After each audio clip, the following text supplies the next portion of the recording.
ఇవాళ basin knowledge లేని ముఖ్యమంత్రి.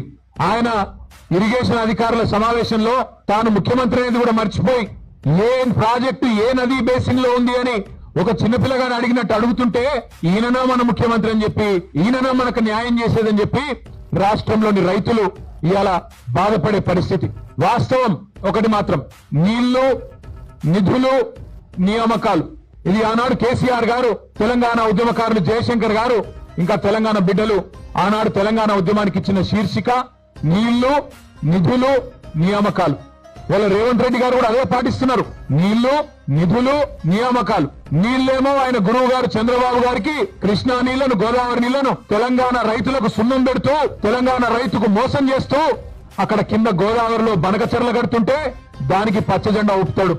కింద శ్రీశైలం నుంచి కృష్ణా నీళ్లు అటు పోతిరెడ్డిపాడు నుంచి తోలుకొని పోతుంటే దానికి కూడా కళ్ళు మూసుకొని చంద్రబాబు గారు చెప్పినట్టు కోవట్టు పాలన ఇవాళ నడుస్తా ఉన్నది రాష్ట్రంలో.